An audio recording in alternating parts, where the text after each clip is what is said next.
Hello friends, कैसे हो आप सभी। कैरियर पॉइंट पे आप सभी का स्वागत है। मैं अंशुल आज आपके लिए लेकर आया हूँ 27 जून के करंट अफेयर्स। तो आज हम 27 जून के करंट अफेयर्स करने वाले हैं। तो चलिए आज का लेक्चर स्टार्ट करते हैं।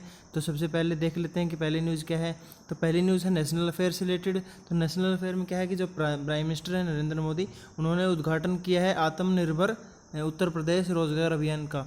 तो ये क्या है कि उत्तर प्रदेश के जो प्रवासी कामगार हैं उनके लिए वीडियो कॉन्फ्रेंसिंग के माध्यम से जो प्रधानमंत्री नरेंद्र मोदी हैं उन्होंने आत्मनिर्भर उत्तर प्रदेश क्या है एक योजना जारी की है। जैसे कि जो आत्मनिर्भर भारत के तर्ज पर एक योजना है, तो उसका योजना का उद्घाटन किया गया है प्रधानमंत्री नरेंद्र मोदी द्वारा वीडियो कॉन्फ्रेंसिंग के ऊपर।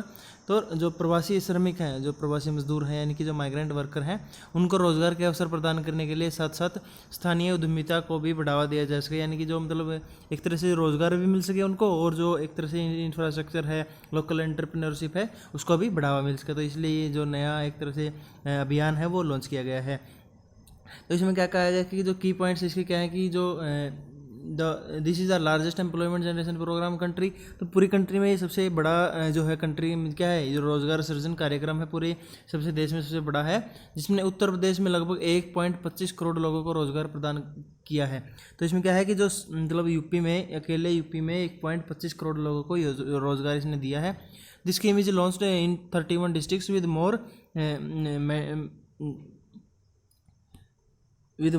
Then 25,000 returnees. तो जो अभी जैसे आपको पता होगा कि कोविड-19 में जब लॉकडाउन वगैरह अनाउंस कर दिया गया, तो उसके बाद जो है मज़दूर वगैरह हैं, जो माइग्रेंट मज़दूर हैं, वो वापस अपने अपने घरों में आने लगे।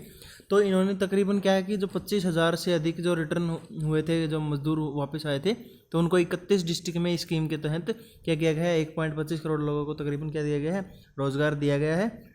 तो ये इस योजना के बारे में। मेंटेनिंग 2 गज की दूरी and covering face mask best precaution until vaccine is found. तो इसमें एक आपके लिए एक निर्देश भी है कि आपको 2 गज की दूरी रखनी पड़ेगी, और एक आप अपना जो फेस है उसको मास्क के तहत क्या कर सकते हैं, ढक सकते हैं, और अपने हैंड को वॉश कर सकते हैं सैनिटाइजर के तहत, सैनिटाइजर के या फिर साबुन से। सैनिटाइजर से होगा तो और भी बढ़िया है। और बाहर जितना भी जाए तो थोड़ा थोड़ा जो सोशल डिस्टेंसिंग है उसका पालन करें। यही क्या है, सबसे बढ़िया वैक्सीन है हमारी जो कोविड-19 के खिलाफ है। तो उत्तर प्रदेश में क्या है, उत्तर प्रदेश के सीएम है योगी आदित्यनाथ, और वहाँ की जो एक तरह से जो गवर्नर है वो है आनंदीबेन पटेल। तो नेक्स्ट न्यूज़ है नीति आयोग से रिलेटेड। नीति आयोग ने एक लॉन्च किया है बिहेवियर चेंज कैंपेन। तो उसमें क्या है, navigating the new normal and website. तो इसके लिए एक कैंपेन और एक वेबसाइट दोनों लॉन्च की गई है। नेविगेटिंग द न्यू नॉर्मल का मतलब है कि आपको अभी नॉर्मल जो पहले नॉर्मल रहते थे कि भाई हम ऐसे ही चले जाते थे, कहीं भी चले गए, बिना मास्क के चले गए, बिना हाथ धोए चले गए, तो अभी वो नहीं चलेगा। अभी नया न्यू नॉर्मल होगा कि अभी सबको फेस मास्क का उपयोग करना कंपलसरी होगा एक तरह से, क्योंकि अगर आपको बचना है बीमारियों से तो आपको ये फेस मास्क का यूज करना पड़ेगा, हैंड वॉश करने पड़ेंगे सैनिटाइज से रूटीन में, और क्या है कि सोशल डिस्टेंसिंग का पालन करना पड़ेगा। तो इसमें क्या कहा गया कि जो क्या है कि अनलॉक चरण में जो NIDI है, यानी कि जो नीति आयोग है, नीति आयोग ने क्या कहा है, जो national institute for transforming India है, तो उसने जो क्या क्या कहा कि कोविड-19 है जो, और उसमें उसके साथ साथ जो एक तरह से क्या है कि एक अभियान लॉन्च किया है जिसका नाम क्या रखा था, जो central for social and behaviour change के नाम से इन्होंने रखा था। तो उसमें क्या कहा है कि in order to aware people about norms to contain the spread of कोविड-19 इन अनलॉक फेज। तो क्या है कि पहले क्या था, जो लॉकडाउन फेज था, अभी क्या कर दिया गया इन्होंने अनलॉक फेज एक तरह से जो सरकार ने अनाउंस कर दिया था। उसके बाद क्या कहते हैं, नीति आयोग ने क्या है कि अभी जो अनलॉक फेज चल रहा है तो उसमें जो स्प्रेड कोविड-19 का कैसे उससे बचा जा सकता है, तो उसके बारे में जो अवेयरनेस फैलाने के लिए क्या है ये कैंपेन लॉन्च किया गया है, जिसका नाम है नेविगेटिंग द न्यू नॉर्मल, और इसकी क्या है वेबसाइट भी लॉन्च कर दी है। तो इसमें कह रहा है कि जो इसने पार्टनरशिप की है bill and Melinda Gates foundation के साथ और centre for social behaviour and change के साथ ऑफ अशोका यूनिवर्सिटी और ministry of health and family welfare, ministry of women child and development, और इन सब ने क्या किया, ये जब सारे नाम हैं इन्होंने मिलकर के पार्टनरशिप करके ये जो प्रोग्राम है, ये जो कैंपेन है जिसका नाम है नेविगेटिंग द न्यू नॉर्मल, वो लॉन्च किया है, और इसकी एक वेबसाइट भी लॉन्च की है। तो campaign has been formulated under the guidance of empowered group 6 chaired by Niti Aayog chief CEO Amitabh Kant. तो क्या है कि जो ये एम्पावर्ड ग्रुप 6 था, यानी कि जो 6 मेंबर थे, कौन से नीति आयोग हो गया, bill and Melinda Gates foundation हो गया, ये CSBC हो गया, और मिनिस्ट्री ऑफ वेलफेयर हो गया, और मिनिस्ट्री ऑफ क्या हो गया, ह्यूमन चाइल्ड, ये हो गए। तो इन सब ने मिल करके ये जो लॉन्च किया है, और इसके जो हेड बनाए गए थे, कौन बनाए गए थे, CEO जो नीति आयोग के हैं, यानी कि अमिताभ कांत। तो अमिताभ कांत इसके क्या बनाए गए थे, एक तरह से जो ये कमेटी बनाई गई थी उसके जो चैंपियन, एक चेयरमैन बनाए गए थे। नेक्स्ट इसमें बिल एंड मेलिंडा गेट्स के बारे में बताया गया कि बिल एंड मेलिंडा गेट्स का क्या है, फाउंडेशन कहाँ है, जो को चेयरमैन है उसके Bill Gates and Melinda Gates, यानी दोनों हस्बैंड वाइफ हैं। हेडक्वार्टर है वाशिंगटन DC, यूनाइटेड स्टेट्स में। एंड जो क्या वुमेन एंड जो चाइल्ड डेवलपमेंट मिनिस्ट्री है, उसके कैबिनेट मिनिस्टर हैं स्मृति जुबिन ईरानी, यानी स्मृति ईरानी जी। और कंस्टिट्यूंसी उनकी कहाँ है, अमेठी, उत्तर प्रदेश में। और जो ministry of health and family welfare है, उसके मिनिस्टर हैं डॉक्टर हर्षवर्धन, उनकी कंस्टिट्यूंसी है चांदनी चौक, नई दिल्ली। ऐसे यूनियन गवर्नमेंट से रिलेटेड, यूनियन गवर्नमेंट ने एक 500 करोड़ के इमरजेंसी फंड जो आर्म्ड फोर्सेस है उनको क्या किया है, ग्रांट किया है एक तरह से, फॉर वार प्रिपेयर्डनेस। यानी कि जो अभी क्या चल रहा है कि जो चाइना के साथ युद्ध की टेंशन वगैरह चल रही हैं, तो उसमें क्या है अपनी तैयारी कर सके जो तीनों फोर्सेज हैं, आर्मी हो गया, नेवी हो गया, एयरफोर्स हो गया।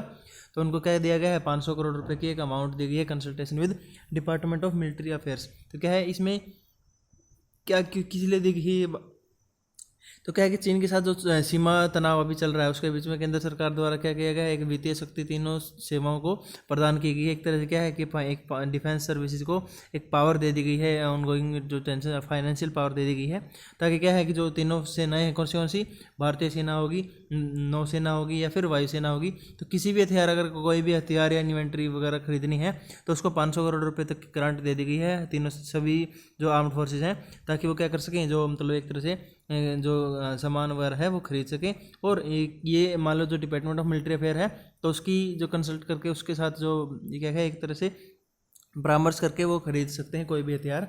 तो ये उनको दे दी गई है, ग्रांट दे दी गई है, खुली छूट दे दी गई है। तो the government has also decided to relax certain rules to reduce delays in military purchase. तो क्या है कि कुछ रूल्स वगैरह को भी क्या इन्होंने कहा कि डिले कर देंगे हम, कि ताकि जो मिलिट्री परचेजेस हैं हमारे डिफेंस के लिए वो और भी आसान हो सके, और उसमें डिले है जो अभी काफ़ी लेट, जैसे कोई भी हथियार वगैरह या कोई जहाज़ बंदूक वगैरह खरीदनी होती है, तो उसमें जो प्रोसेस वगैरह होती है, तो रूल्स वगैरह होते हैं, उनकी वजह से काफ़ी लेट हो जाता है कई बार। तो उनको भी क्या है, उनको भी रिलैक्स करने की इन्होंने बात की है सरकार ने। तो क्या है कि प्रोक्योरमेंट ऑफ रिक्वायरमेंट वेपन और equipment from such single vendor. तो सिंगल वेंडर से ही क्या है, एक तरह से क्या है, उपकरण खरीदने की और जो हथियार खरीदने की इन्होंने परमिशन दी है। तो इससे क्या होगा कि जो डिले होगा जो वो कम होगा, और जल्दी से उनको सेनाओं को हथियार मिल सकेंगे। तो इंडियन आर्मी के क्या है, जो कमांडर इन चीफ हैं प्रेसिडेंट रामनाथ कोविंद। जो प्रेसिडेंट रामनाथ कोविंद है, जैसे कि अभी मान लो जो भी प्रेसिडेंट है उस टाइम पे, तो वो क्या होता है, तीनों सेनाओं का हेड होता है, उसको कमांडर इन चीफ कहते हैं। और अलग अलग सेना के हिसाब से उसको अलग अलग पदवी दी जाती है, लेकिन क्या होता है सबसे जो मतलब ऊपर होता है, तो तीनों सेनाओं का प्रमुख क्या होता है, प्रेसिडेंट होता है। और अभी कौन है, प्रेसिडेंट रामनाथ कोविंद जी हैं। नेक्स्ट इसमें क्या कह रहा है कि जो चीफ ऑफ आर्मी स्टाफ के चीफ कौन है, जनरल मनोज मुकुंद नरवाने। हेडक्वार्टर है नई दिल्ली में। और डिपार्टमेंट ऑफ मिलिट्री अफेयर है, जो उसके जो पेरेंट डिपार्टमेंट है उसका कौन है, मिनिस्ट्री ऑफ डिफेंस। यानी कि जो मिनिस्ट्री ऑफ डिफेंस के अंडर आता है, जो DMA है, डिपार्टमेंट ऑफ मिलिट्री अफेयर्स। और इसके चीफ ऑफ डिफेंस स्टाफ कौन है अभी, जनरल बिपिन रावत जी। तो चलिए नेक्स्ट न्यूज़ पढ़ते हैं। नेक्स्ट न्यूज़ है कर्नाटका से रिलेटेड। कर्नाटका क्या बन गया, पहला जो स्टेट बन चुका है to amend industries facilitation act for small medium and large scale industries. तो इन्होंने कर्नाटका पहला स्टेट बना, इसने क्या किया, जो इंडस्ट्रीज फैसिलिटेशन एक्ट है SML के लिए, यानी कि small medium and large industries के लिए, उसको इन्होंने चेंज कर दिया है। तो इसमें क्या कुछ चेंज किया है उसके बारे में देख लेते हैं एक बार। तो इसमें क्या कहा है कि जो 25 जून को इन्होंने क्या किया है, जो कर्नाटका गवर्नमेंट है उसने अमेंड किया कर्नाटका इंडस्ट्रीज फैसिलिटेशन एक्ट 2002। तो ये दो एक्ट था, वो 2002 में कर्नाटका में पास किया गया था इन the state cabinet meeting chaired by chief minister of Karnataka BS Yediyurappa. तो येदियुरप्पा क्या है, BS येदियुरप्पा यहाँ के चीफ मिनिस्टर कर्नाटका के। तो उन्होंने क्या किया कि ये एक जो कर्नाटका इंडस्ट्रीज फैसिलिटेशन एक्ट 2002 था, उसमें क्या किया इन्होंने अमेंडमेंट किया है। तो ये मीटिंग ऑर्गेनाइज की गई थी, जिसको चेयरमैन बने थे जो CM है वहाँ के कर्नाटका के BS Yediyurappa. To facilitate and attract investment in the state, ताकि और ज़्यादा क्या आ सके, जो कर्नाटका स्टेट में क्या है इसके इन्वेस्टमेंट आ सके, और उनका जो विकास है वो अपनी गति पकड़ सके, और ताकि जो देश है, देश के विकास के साथ साथ कर्नाटका का विकास भी एक तरह से हो सके। ऑब्जेक्टिव क्या है इसका, the act help the make simple regulation procedure for requirement creating an ideal environment for investment. तो क्या कह रहा है कि जो अधिनियम में आवश्यकताओं के लिए क्या है, सरल नियमों और प्रक्रियाओं को बनाने में मदद करता है, ताकि जो निवेश है उसके लिए एक आदर्श वातावरण बना सके। तो क्या है कि मतलब जो रूल्स रेगुलेशन है उसमें थोड़ा ढील दे दी जाएगी, रिलैक्सेशन दे दी जाएगी, ताकि जो और ज़्यादा इन्वेस्टमेंट आ सके और एक तरह से जो अच्छा एक आइडियल इन्वायरमेंट बन सके इन्वेस्टमेंट के लिए। तो इसलिए जो एक्ट है इसमें क्या किया गया है, चेंजेस वगैरह किए गए हैं, अमेंडमेंट की गई है। तो क्या कह रहा है कि Gujarat and Rajasthan are the only 2 states in the country that have amended the act for small scale industries only. क्या है कि गुजरात और राजस्थान ने भी पहले क्या है इसमें चेंजेस किए थे, जो एक्ट था उसमें, लेकिन जो उन्होंने किया था सिर्फ स्मॉल स्केल्स इंडस्ट्रीज के लिए किए थे गुजरात ने और राजस्थान ने। लेकिन जो कर्नाटका है उसने स्मॉल मीडियम लार्ज स्केल सभी के लिए क्या कर दिया है, जो ये एक्ट है इसमें क्या कर दिए हैं, चेंजेस कर दिए हैं, कुछ चेंजेस कर दिए ताकि जो रिलैक्सेशन है वो क्या की जा सके, कम की जा सके। तो इसमें कर्नाटका के बारे में जान लेते हैं। कैपिटल इसकी बेंगलुरु में, गवर्नर है वाजुभाई वाला और minister for small and medium large industries कौन है, जगदीश शेट्टर हैं। तो ये हैं यहाँ के मिनिस्टर। नेक्स्ट इंटरनेशनल अफेयर से रिलेटेड। इंटरनेशनल अफेयर क्या है कि विवेकानंद योगा यूनिवर्सिटी एक स्थापित की गई है, वर्ल्ड्स फर्स्ट योगा यूनिवर्सिटी है जो बाहर इंडिया से बाहर है, उसको लॉस एंजल्स है जो अमेरिका में, वहाँ पे इसको लॉन्च किया गया है। तो इसमें क्या कहा गया, as a part of international yoga day on 23 June, 21 June को तो क्या था, योगा डे था, तो उसकी तर्ज पर 23 जून को विवेकानंद योगा यूनिवर्सिटी क्या है, वायु जिसका नाम रखा गया है, वर्ल्ड्स फर्स्ट योगा यूनिवर्सिटी है जो इंडिया के बाहर है। यानी कि पहले यूनिवर्सिटीज़ वगैरह थी इंडिया के अंदर थी, लेकिन अभी क्या किया गया है, उनको इंडिया के बाहर भी इसको लॉन्च कर दिया गया है। और ये लॉस एंजल्स में क्या है, यूनाइटेड स्टेट्स ऑफ अमेरिका में इसको लॉन्च किया गया है, इसको स्टार्ट किया गया है, जो नई यूनिवर्सिटी बनाई है विवेकानंद जी के नाम पर इसको बनाया गया है। तो क्या है, लॉन्च बाय वी मुरलीधरन। तो वी मुरलीधरन कौन है, minister of state for external affairs, and PP Chaudhary chairperson of standing committee on external affair. तो ये दोनों ने, जो पीपी चौधरी है और वी मुरलीधरन है, उन्होंने इसको लॉन्च किया है। और the virtual event at the consulate general of India in New York. तो जो इंडिया का जो कंसल्टेट जनरल है, जो दूतावास है इंडिया का, वहाँ पे यूएस में, लंदन में, न्यूयॉर्क में, सॉरी, तो न्यूयॉर्क में जो दूतावास है उसके थ्रू क्या है, वर्चुअल इवेंट के, वर्चुअल जो वीडियो कॉन्फ्रेंसिंग के थ्रू उसका क्या किया गया है, उद्घाटन किया है, जो लॉन्च किया है, जो ये यूनिवर्सिटी है विवेकानंद योगा यूनिवर्सिटी यानी कि वायु।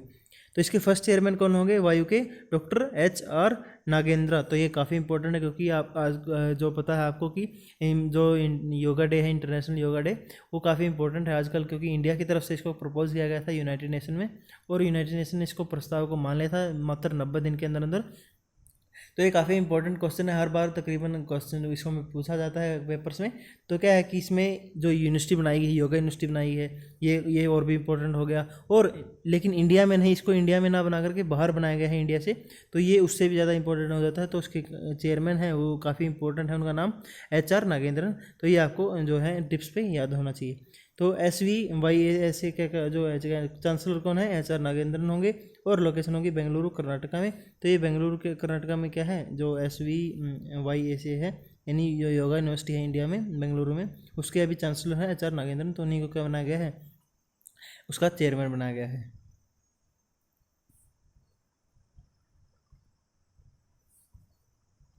नेक्स्ट है चाइना से रिलेटेड। चाइना ने क्या किया है, ज्वाइन किया है UN arms trade treaty to enhance world peace. तो दुनिया में शांति लाने के लिए एक तरह से क्या किया गया है, चाइना के द्वारा ये UN आर्म ट्रेड ट्रीटी है, ट्रेटी, इसको साइन किया गया है। तो ये क्या है, चीन की जो नेशनल पीपल कांग्रेस है, उनकी स्थायी समिति ने संयुक्त राष्ट्र आर्म्स ट्रेड ट्रीटी में शामिल होने के लिए सहमति व्यक्त की है, जो कि हथियारों के प्रवाह को संघर्ष क्षेत्रों में नियंत्रित करने के लिए डिज़ाइन किया गया है। तो इसमें क्या किया गया है कि जो ये यूनाइटेड नेशन जो कि आर्म्स ट्रेड ट्रीटी है, उसको जो स्टैंडिंग कमेटी है चाइना की नेशनल पीपल कांग्रेस की, उसने एग्री किया ज्वाइन करने के लिए। तो ये ट्रीटी क्यों ज्वाइन की गई थी, ये ट्रीटी क्यों बनाई गई थी, ये डिज़ाइन की गई थी जो control the flow of weapons. तो वेपन का जो फ्लो है, हथियारों का जो आवागमन है, उसको कंट्रोल किया जा सके into conflicted zones. Conflicted zones कहाँ हो गए, जहाँ पे क्या है कि एक तरह से क्या है, लड़ाई वगैरह होती हैं, तो उस एरिया में जो हथियार कम से कम जा सके वहाँ पे, क्योंकि वहाँ पे लड़ाई होने का क्या है चांसेस ज़्यादा होते हैं। तो उसके लिए क्या है, ये ट्रीटी ज्वाइन की गई है, एक तरह से डिज़ाइन की गई है। As a part of this treaty China is committed to enhance peace and stability in the world. तो इसके तहत क्या करेगा, चीन संधि के हिस्से के रूप में चीन दुनिया में शांति और स्थिरता बनाने के लिए प्रतिबंध है, एक तरह से क्या करेगा, वो काम करेगा कि भी दुनिया में शांति और क्या है, समृद्धि फैल सके। Notably, China strictly control the export of military products as it only exports to sovereign countries and not to non-state actors. तो क्या है कि चीन क्या करता है, सैन्य उत्पादों के निर्यात को सख्ती से नियंत्रित किया है, क्योंकि यह केवल क्या है जो संप्रभु देश है, यानी कि जिसके ऊपर खुद का राइट है। ये नहीं है कि भी जैसे पहले क्या था, इंडिया में ब्रिटेन का राइट था, ब्रिटेन का राज था, तो अगर उसके बाद क्या हो गया 1950 के बाद इंडिया क्या हो गया, सोवरन कंट्री हो गया था। तो इस तरह से जो इंडिया है सोवरन कंट्री है, तो ये क्या करता है, चाइना ने ये बात कही है कि वो सिर्फ मतलब एक स्ट्रिक्टली कंट्रोल क्या करता है, एक्सपोर्ट पॉलिसी उसके पास है मिलिट्री प्रोडक्ट्स के लिए, और वो सिर्फ सॉवरन कंट्रीज़ को क्या करता है, एक तरह से जो अपने हथियार वगैरह है वो निर्यात करता है। तो जो गैर राजा अभिनेता का मतलब हो गया, जहाँ पे क्या है सॉवरन कंट्री, जो सॉवरन रूल नहीं है, वहाँ पे चाइना जो है वो हथियार वगैरह नहीं बेचता। As per Stockholm international peace research institute, जो सिपरी है Stockholm institute for peace research in Stockholm international peace research institute, उसने जो जनवरी में स्टडी की थी उसमें कहा था कि China second largest arm producer है in the world behind the United State. तो इसने जो सिपरी की रिपोर्ट जनवरी में जारी की गई थी उसमें ये कहा गया था कि चाइना संयुक्त राज्य अमेरिका यानी यूएस के बाद जो दूसरा दुनिया का सबसे बड़ा हथियार उत्पादक है, यानी हथियार सबसे ज़्यादा जो यूएस बनाता है, और उसके बाद कौन बनाता है, चाइना बनाता है। तो एटीटी के बारे में जान लेते हैं। एटीटी क्या है, arms trade treaty entered into force on December 24, 2014। तो जो 24 दिसंबर 2014 को ये ट्रीटी स्टार्ट की गई थी, and that requires members countries to keep record of international transfer of weapons and to prohibit cross border shipment that could be used in human right violation. तो क्या कह रहा है कि मतलब इनको क्या है, जो इंटरनेशनल ट्रांसफर वेपन वगैरह की इन्होंने जैसे मान लो आयात निर्यात किया है, तो इसके ट्रीटी के तहत इनको रिकॉर्ड वगैरह रखना पड़ता है। और जो क्रॉस बॉर्डर पर आपस में क्या है कि जो एक तरह से क्या होता है कि आपस में सीमा के आर पार क्या होता है, जैसे कोई स्मगलिंग वगैरह होती है हथियारों की, तो उसको रोका, जितना हो उसके उसको प्रोहिबिट करना है, रोकना है क्रॉस बॉर्डर जो शिपमेंट्स है, ताकि क्या है जो ह्यूमन राइट वायलेशन है, यानी कि जो एक तरह से क्या है मानवाधिकार का उल्लंघन वगैरह है या नागरिकों पर हमले हैं, उसमें जो हथियार वगैरह यूज़ होते हैं उसको उसमें कमी लाई जा सके, और क्या है एक तरह से शांति क्या है फैलाई जा सके दुनिया में। Its aim is to contribute toward international and regional peace. तो इंटरनेशनल पीस भी हो उसके साथ साथ, और उसके साथ साथ क्या है उसके रीजनल पीस, यानी कि देश में आपस में ही क्या है उसके पीस है, उसके शांति है उसके, तो उसके लिए जो है कोऑपरेशन प्रमोट करना और ट्रांसपेरेंसी और रिड्यूसिंग ह्यूमन सफरिंग। तो क्या है ताकि जो क्या है एक तरह से पारदर्शिता, उसके इसके उद्देश्य क्या है सहयोग, पारदर्शिता को बढ़ावा देना और मानवीय पीड़ा को कम करके अंतर्राष्ट्रीय और क्षेत्रीय शांति में दिशा में योगदान करना है। तो इसमें क्या है कि ये चीज़ें आपको बताएगी दुनिया में, और जो अपना देश है उसमें कहाँ है क्या की जा सके शांति जो है एक तरह से लाई जा सके, इसके लिए प्रयास किए जा रहे हैं। तो number of states that have joined ATT, तो एटीटी को ज्वाइन किया किसने, 105 देशों ने अभी तक ज्वाइन कर चुके हैं। जो नाम्बिया है, नाम्बिया रेटिफाइड टू द 106वां मेंबर बनेगा। अप्रैल 2020 में इसने क्या किया, ट्रीटी को साइन कर लिया इसको, लेकिन ये फोर्स में कब आएगा, फोर्स में साइन आएगा जो 27 जुलाई 2020 से क्या हो जाएगा, फोर्स जो ये ट्रीटी है इसका क्या हो जाएगा, एक तरह से मेंबर हो जाएगा। तो नेक्स्ट न्यूज़ है इंडिया से related. India ranks 77th in terms of money deposit in Swiss bank. तो स्विस बैंक में क्या है, आपको पता है कि जो एक तरह से ब्लैक मनी है वो लोग कहाँ जमा करते हैं, स्विस बैंक में जमा करते हैं। तो इंडिया जो रैंक पूरी वर्ल्ड में रैंक में है, जो 77th नंबर पर है, यानी इंडिया से पहले जो जितने इंडिया से ज़्यादा अमाउंट जमा करने वाले कौन है, 76 देश इंडिया से भी ज़्यादा अमाउंट जमा करते हैं स्विस बैंक में। तो इसमें यूके ने टॉप किया है। जो स्विस बैंक का एसएनबी है उसका स्टैटिस्टिक आया है 2019 के लिए। तो क्या आया है कि जो एनुअल बैंकिंग स्टैटिस्टिक आता है 2019 का, उसमें आया था, तो रिलीज़ किया गया था स्विट्जरलैंड का सेंट्रल बैंक है। कौन सा बैंक है, क्या नाम है उसका, स्विट्जरलैंड नेशनल बैंक यानी एसएनबी। उसने रिपोर्ट अपनी जो स्टैटिस्टिक है वो जो 2019 के लिए जारी की है, उसमें ये कहा है कि इंडिया के 77th पोजीशन है in terms of money parked by citizen and enterprises with Swiss bank. तो सिटीजन हो गया, एंटरप्राइज यानी कि उद्यमी वगैरह हो गए, जो एक तरह से इंडस्ट्रियलिस्ट हैं, उनके द्वारा जो पैसा जमा करवा गया है उसमें इंडिया अगर पूरे वर्ल्ड में को कंपेयर किया जाए तो इंडिया की पोजीशन 77th आती है at the end of year 2019 compare to 74th in the previous year that is 2018। तो 2018 में क्या थी, कौन सी पोजीशन थी, 74 थी, और इसमें क्या है थोड़ा सुधार आया है और कम लोगों ने वहाँ पे पैसा जमा करवाया है, तो अभी 77th के आ गई है, इंडिया की रैंक आ गई है। Indian account for 0.06% of money deposit in foreigners in Swiss bank. तो स्विस बैंक में क्या है कि जो बैंक स्विस के बैंक है, स्विट्जरलैंड के बैंक्स हैं, वहाँ पे जो पैसा जमा होता है उसमें इंडिया का सिर्फ और सिर्फ 0.06% है टोटल अमाउंट का। जो फॉरेनर्स वहाँ जमा करवाते हैं उस टोटल अमाउंट का 0.06% है सिर्फ इंडिया का। और क्या है नेक्स्ट, तो ब्रिटेन है, Britain holds the first place in the list with share of 27% of total deposit. तो आप देख सकते हैं कि जैसे इंडिया 77 रैंक पर है, ब्रिटेन फर्स्ट रैंक पर है, तो कितना अमाउंट का डिफरेंस है। इंडिया का तो सिर्फ 0.06%, यानी आधा परसेंट भी, 1% भी क्या है, 0.1% भी क्या है, वो अमाउंट टोटल नहीं है। लेकिन जो ब्रिटेन है उसकी अमाउंट टोटल जो शेयर है उसके उस बैंक्स में, तो वो कितने 27% उनकी टोटल डिपॉजिट है पूरे जो क्या है जो उसमें क्या है। तो इसलिए क्या उसको मिलता है, पहला उसको फ्लेस मिला है, ताकि उसके सबसे ज़्यादा मतलब पूरी दुनिया में सबसे ज़्यादा जो पैसा जमा करते हैं स्विस बैंक में, वो हैं ब्रिटेन के लोग, वहाँ के सिटीजन और enterprises. The deposit of Indian citizen and companies in Swiss bank declined bye 5.8%। तो क्या है कि पिछले साल से क्या हो गया है कि 5.8% का डिक्लाइन आ गया है। तो पिछले साल क्या था 600, अभी क्या है इन्होंने 2899 मिलियन स्विस फ्रैंक, तो इसमें 625 करोड़ रुपए क्या है जो इन्होंने टोटल अभी इस साल 2019 में वहाँ पे जमा हुए हैं। तो ये पिछले साल के कंपैरिजन में 5.8% का क्या आया है, डिक्लाइन आया है, घटकर ये 899 मिलियन स्विस फ्रैंक। तो स्विस फ्रैंक में क्या है ये जो इन्होंने अमाउंट बताई है, तो इसको इंडिया में देखें तो 625 करोड़ रुपए हो जाते हैं। तो स्विस नेशनल बैंक का जो हेडक्वार्टर है वो ज्यूरिच स्विट्जरलैंड में है और चेयरमैन इसके थॉमस जॉर्डन। तो ये है स्विस बैंक से रिलेटेड जो इंपॉर्टेंट न्यूज़ है। नेक्स्ट है बैंकिंग एंड फाइनेंस रिलेटेड। तो येस बैंक ने लॉन्च किया है डिजिटल वॉलेट सॉल्यूशन।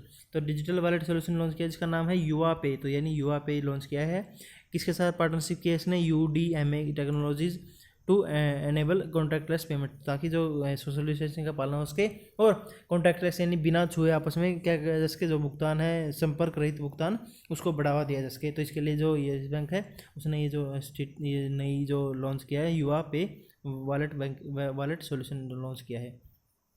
तो येस बैंक ने लॉन्च किया है डिजिटल वॉलेट सॉल्यूशन युवा पे, पार्टनरशिप किया है UDMA टेक्नोलॉजी प्राइवेट लिमिटेड के साथ, ताकि कॉन्टैक्टलेस पेमेंट को क्या किया इसके बढ़ावा दे सके अपने कस्टमर के लिए, जो संपर्क रहित भुगतान है उसको सक्षम करने के लिए इसके साथ पार्टनरशिप की है। तो इसमें वॉलेट की न्यूनतम जो क्या है कि नो योर क्लाइंट रेगुलेशन है उसको फुलफिल करना पड़ेगा। इसको क्या है जो मिनिमम KYC है उसको फुलफिल करना पड़ेगा। फीचर्स ऑफ युवा पे के क्या क्या फीचर हैं देख लेते हैं। जो मल्टी पेमेंट ऑप्शन है, मल्टी पेमेंट ऑप्शन यानी कि कई प्रकार से आप क्या कर सकते हैं, पेमेंट कर सकते हैं।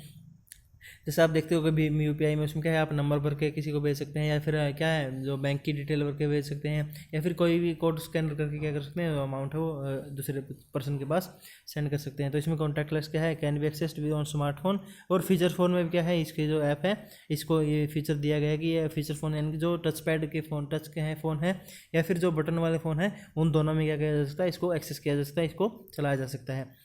एंड टू एंड इनक्रिप्शन हो गया, यानी कि कोई भी बीच में आपकी जो एक तरह से जैसे व्हाट्सएप पे क्या है ये भी एंड टू एंड इनक्रिप्शन है, यानी कि आपकी बात अगर किसी और के पास मैसेज भेज रहे हो तो बीच में जो व्हाट्सएप है वो आपके मैसेज नहीं पढ़ेगा और ना ही उनको सेव रखेगा। तो ये इसमें भी क्या होगी, ये सुविधा होगी।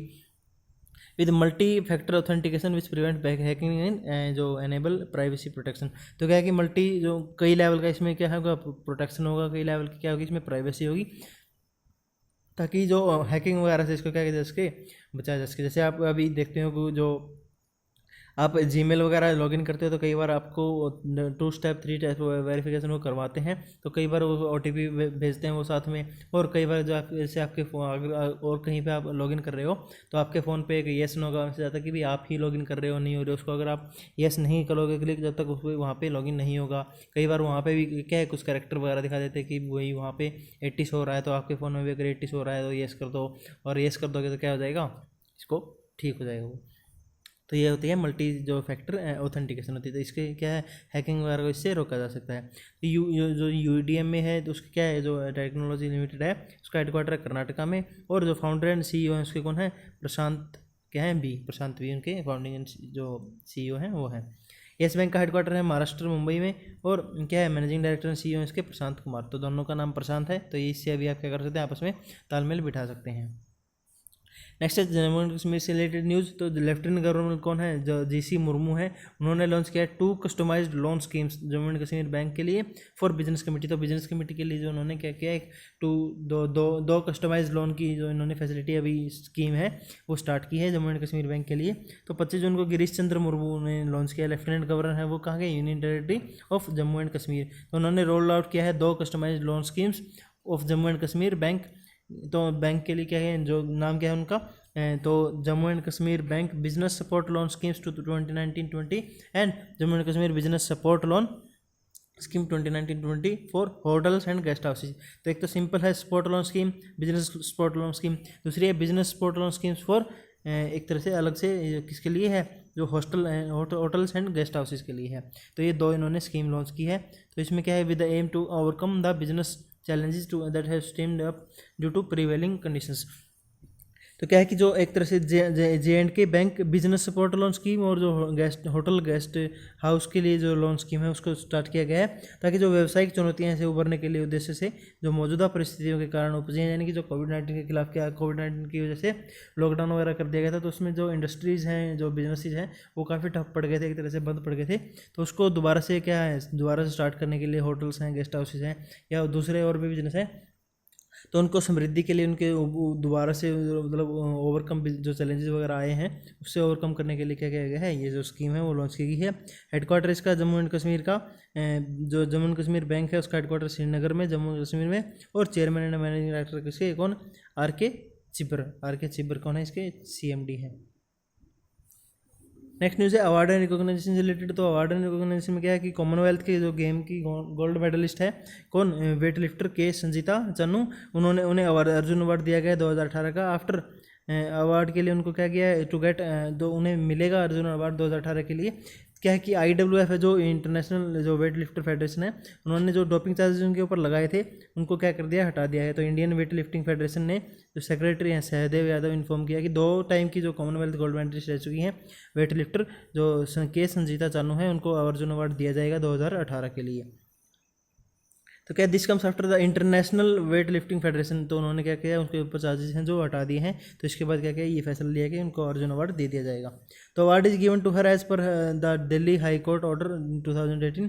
तो 2018 में उनके ऊपर क्या किया था, जो दिल्ली हाई कोर्ट ने उसने ऑर्डर दिया था कि इनको अवार्ड दिया जाना चाहिए, where the selection committee was directed to consider her and keep the decision in sealed cover until she was acquitted the doping charges. उन्होंने कह दिया था कि मतलब जब तक इसके डोपिंग चार्जेस वगैरह हटा नहीं देते तब तक आप जो डिसीजन है कि भी इसको रखना है नहीं रखना है अर्जुन अवार्ड कैटेगरी में, तो उसको तब तक आप सील एक तरह से के कवर में रखेंगे, और जब उसके डोपिंग चार्जेस हटा दिए जाए तो उनको क्या कर दिया जाए, तो अवार्ड देना है नहीं देना वो आपको फैसला सुना दिया जाए। तो इसलिए उन्होंने अभी क्या कर दिया, फैसला सुना दिया है कि उनको अवार्ड दिया जाएगा 2018 के लिए। कॉमनवेल्थ गेम्स फेडरेशन का हेडक्वार्टर है यूनाइटेड किंगडम में लंदन में, और प्रेसिडेंट है डेम लुइस मार्टिन DBE, ये स्कॉटलैंड के हैं। तो नेक्स्ट है जो IWF का जो हेडक्वार्टर है वो कहाँ है, वो है लुसाने स्विट्जरलैंड में, और जो इंटरिम प्रेसिडेंट है वहाँ के कौन है, उर्सुला गार्जा पपंड्रिया, तो ये कहाँ है, उनके इंटरिम प्रेसिडेंट है। IWFL के जो हेडक्वार्टर है वो है न्यू दिल्ली में, यानी कि इंडिया जो फेडरेशन है वर्ल्ड का, इंडिया का जो वेट लिफ्टिंग फेडरेशन लिमिटेड है, और प्रेसिडेंट है उसके वीरेंद्र प्रसाद भैसिया। तो ये कहाँ है, ये कौन है, वहाँ के प्रेसिडेंट है जो IWFL है। नेक्स्ट अपॉइंटमेंट रेजिग्नेशन से रिलेटेड न्यूज़। तो IRDA के जो फॉर्म किया है IRDA ने 9 मेंबर का एक वर्किंग ग्रुप, जो इसको हेड करेंगे अंजय देव। तो किसके लिए, तो लुक इनटू ड्रोन इंश्योरेंस। तो जो अभी क्या है ड्रोन वगैरह का नया कंसेप्ट आया है, नया लोगों के पास भी अभी क्या दे दी गई है, सुविधा दे दी गई है कि आप जो आम जनता है लोकल है वो भी क्या कर सकते हैं, एक ही तरह से इसकी क्या कर सकते हैं, जो ड्रोन का हेल्प ले सकते हैं। तो उसके लिए परमिशन वगैरह उनकी ज़रूरत पड़ती है, तो उनके लिए एक इंश्योरेंस जारी किया IRDA ने, ताकि क्या है कमेटी जारी की है, वर्किंग ग्रुप बनाया है, ताकि जो ड्रोन्स वगैरह है उनके इंश्योरेंस के लिए क्या कुछ नई स्कीम्स वगैरह लाई जा सकें। तो 24 जून को ये इंश्योरेंस जो रेगुलेटर है IRDA, insurance regulatory and development authority of India, तो उसने एक 9 मेंबर का वर्किंग ग्रुप बनाया है WG, हेडेड बाय अंजन देव कौन है, general manager of new India insurance. तो न्यू इंडिया इंश्योरेंस के जो जनरल मैनेजर हैं अजय देव, उनको इसका हेड बनाया गया है वर्किंग ग्रुप का, to suggest insurance product covering various risk. तो क्या है कि जो रिमोटली पायलटेड एयरक्राफ्ट सिस्टम है, यानी कि ड्रोन कहते हैं जिसको, तो उसके उड़ाने उसके जो क्या है कि उसको कवर क्या कर सकते हैं, उसके प्रोडक्ट वगैरह क्या क्या इंश्योरेंस, किस तरह का इंश्योरेंस प्रोवाइड किया जा सकता है, ताकि जो उसके ऊपर रिस्क वगैरह हैं जो उड़ाने के, मान लो कोई ड्रोन है किसी के पास, तो उसमें काफ़ी रिस्क होता है कि वो ख़राब हो गया मान लो, या फिर वहाँ ऊपर से गिर गया, टूट गया, तो उसमें क्या कुछ इंश्योरेंस प्रोवाइड किया जाता है। उसके लिए इन्होंने ये जो ग्रुप है एक तरह से वर्किंग ग्रुप बनाया है। तो हेडक्वार्टर कहाँ है इंश्योरेंस, इस जो IRDA है इसका हेडक्वार्टर कहाँ है, तो इसका हेडक्वार्टर है जो हैदराबाद तेलंगाना में, और चेयरमैन इसके सुभाष चंद्र कुंतिया। नेक्स्ट है एनजीटी ने एक कमेटी बनाई है headed by justice BP Katakey to investigate Assam जो असम में गैस लीक हुई थी, काफ़ी ज़्यादा गैस लीक हुई थी, आग भी लग गई थी वहाँ पे। तो उसके मामले में क्या है, उसकी कमेटी बनाई है ताकि इन्वेस्टिगेशन वहाँ पे की जा सके। तो 25 जून को जो नेशनल ग्रीन ट्रिब्यूनल है एलजीटी, उन्होंने हाई लेवल की कमेटी बनाई है हेडेड बाय जस्टिस बीपी कटाके। ये क्या है, फॉर्मर हाई कोर्ट जज रह चुके हैं गुवाहाटी से, जो investigate blow out of Assam जो बगजान ऑयल वेल है ऑफ ऑयल इंडिया लिमिटेड। तो ऑयल इंडिया लिमिटेड का जो बगजान ऑयल वेल है उसमें आग कैसे लगी, ब्लो आउट कैसे हुआ, तो उसके बारे में क्या है जो जांच के लिए एक कमेटी बनाई गई है। तो ऑयल का है chairman and managing director Sushil Chandra Mishra, और हेडक्वार्टर ऑफिस का नोएडा में यानी ऑयल इंडिया लिमिटेड का। और जो बगजान ऑयल फील्ड है, ये field has been operating since 2003 से काम कर रहा है। एंड टोटल से क्या है, जो 22 ऑयल प्रोड्यूसिंग वेल है, यानी 22 कुएँ हैं इनके तेल के, तो वहाँ से ये तेल निकालते हैं। एंड कंप्राइजिंग ऑफ 18 करोड़ के हैं और 4 के हैं गैस के, जो क्या है एक तरह से जो कुएँ हैं। नेक्स्ट है स्पोर्ट्स एंड न्यूज। तो Australia and New Zealand to host 2023 का वुमेन वर्ल्ड कप। तो क्या है कि ऑस्ट्रेलिया और न्यूजीलैंड साथ मिलकर क्या करेंगे, जो 2023 का फीफा का वर्ल्ड कप होगा उसको क्या करेंगे, एक तरह से ऑर्गेनाइज करेंगे, लॉन्च करेंगे, एक तरह से क्या करेंगे, होस्ट करेंगे। तो 25 जून को क्या किया, जो फीफा है, federation international day football association, उसकी काउंसिल ने वो वीडियो कॉन्फ्रेंसिंग के थ्रू वोटिंग वगैरह की और हैंडल जो राइट हैं होस्ट के 2023 के जो वुमेन वर्ल्ड कप होगा, फुटबॉल का टूर्नामेंट होगी, उसको क्या है कि उसको कब करेगा, जो ऑस्ट्रेलिया है और न्यूजीलैंड है वो साथ मिलकर के क्या करेगा, एक तरह से होस्ट करेगा। और इसमें क्या है, फर्स्ट 32 टीम वर्ल्ड चैंपियनशिप होगी, ये पहली बार, जिसमें 32 टीमें होंगी इस बार। This is first women world cup to host in the Asia Pacific region. तो एशिया पैसिफिक रीजन में पहली बार ये क्या हो रहा है, जो वर्ल्ड कप है वुमेन वर्ल्ड कप, ये होस्ट किया जा रहा है इंडिया पैसिफिक रीजन में। तो फीफा का जो एक तरह से क्या है प्रेसिडेंट है वो है गियानी इन्फेंटिनो, और सेक्रेटरी जनरल इसके फातिमा संबा डियोफ समोरा, हेडक्वार्टर इसका ज्यूरिच स्विट्जरलैंड में। नेक्स्ट है ग्रैंड मास्टर, जो एक तरह से कौन है, हरी कृष्णा। तो पी हरी कृष्णा क्या है, बिकम पहले इंडियन बन गए हैं जो $150,000 $1,50,000 जो $1 का क्या है चेसेबल मास्टर है, उसके क्या है इंडिया के पहले मेंबर हैं जो इस किताब तक पहुंचे हैं। तो जो बी हरिकृष्ण है, उन्होंने डेब्यू किया मैग्नस चार्ल्स चेस से MCC tour 2020 by joining the player in $150,000 chessable master. तो इसमें ज्वाइन करने वाले क्या है, he is the first Indian in the tour. तो हरिकृष्ण जो exited from chessable masters with a final round defeat to Alexander Grischuk. तो इन्होंने क्या है, जो मास्टर हैं उन्होंने अलेक्जेंडर ग्रिशेव को अंतिम दौर में हराकर क्या कर दिया है, बाहर कर दिया है, और ये क्या बन गए हैं, पहले इंचार्ज बन गए हैं जो $1,50,000 चेसेबल मास्टर बन गए हैं। नेक्स्ट है ओबिचुरी रिलेटेड। ओबिचुरी में क्या है, जो वीर चक्र अवार्डी थे, वीर चक्र अवार्डी 1971 के वार हीरो स्क्वाड्रन लीडर परवेज जमशजी, उनका देहांत हो गया है। तो उनका क्या है, जो स्क्वाड्रन लीडर थे वो एक तरह से जमशजी वो रिटायर्ड थे, और जो 1971 के इंडिया जो पाक वार हीरो वो रह चुके हैं, उस लड़ाई में उन्होंने लड़ी थी और काफ़ी बहादुरी से उन्होंने लड़ा था। तो उनका 77 साल की उम्र में क्या हो गया, देहांत हो गया है। वो काफ़ी समय से बीमार चल रहे थे, तो 26 जून 2020 को उनका मुंबई में देहांत हो गया है। तो जमैसी जी कहते हैं रेजिडेंट थे पारसी कॉलोनी में दादर में, और क्या है उन्होंने अपनी सर्विस जो इंडियन एयरफोर्स में उन्होंने स्टार्ट की थी एज ए, और ये हेलीकॉप्टर पायलट भी रहे थे और एयरफोर्स ऑफिसर थे। तो इन्होंने 1965 में सर्विस स्टार्ट की थी और 1985 में क्या हो गए थे, रिटायर हो गए थे। Next news state news. Two state news, petroleum minister कौन है, धर्मेंद्र प्रधान है, और CM है इदप्पी के पलनीस्वामी। इनोग्रेट किया इन्होंने CBS प्लांट्स इन तमिलनाडु। तो जो सेंटर के यूनियन के जो पेट्रोलियम मिनिस्टर धर्मेंद्र प्रधान, और जो तमिलनाडु के CM है इडप्पी के पलनीस्वामी, उन्होंने जो CBG प्लांट है वो तमिलनाडु में स्टार्ट किया है।